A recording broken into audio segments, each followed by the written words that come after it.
Hey, would you believe me if I told you that you, to some degree, may have a specific immunity against the coronavirus, even if you haven't been infected by the virus?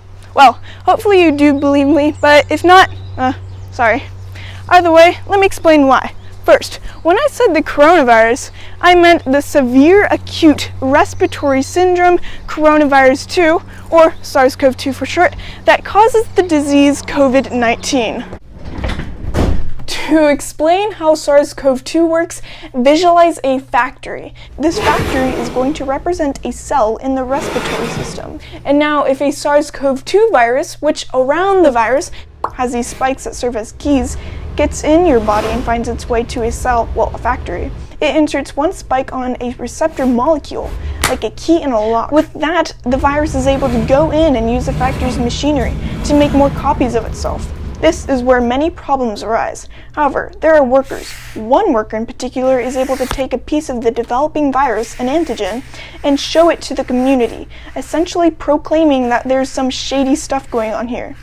This worker is an MHC class 1 molecule. Then later on help does come from a CD8 T cell, which binds onto the antigen and begins to replicate into memory cells, so that if the same virus comes along again, the immune system will be much faster eliminating the virus, and replicates into effector cells, which begin to start effecting or killing cells that are presenting the same antigen.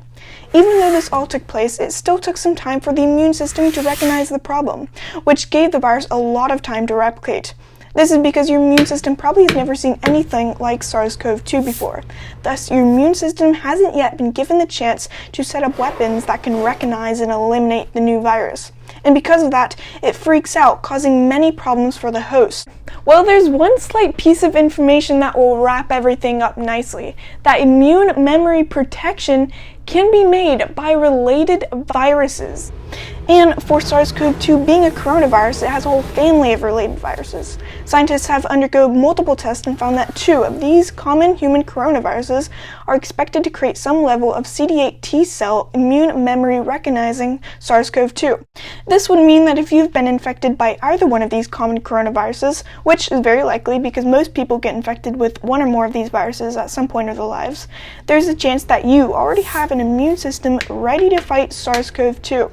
For enhancing this protection, booster vaccinations for existing immunity should be created. This would be especially beneficial for elderly people, whose immune system has a harder time responding to new antigens. So as far as vaccines go for SARS-CoV-2, pre-existing immunity created from previous infections with the common coronaviruses should also be part of the consideration.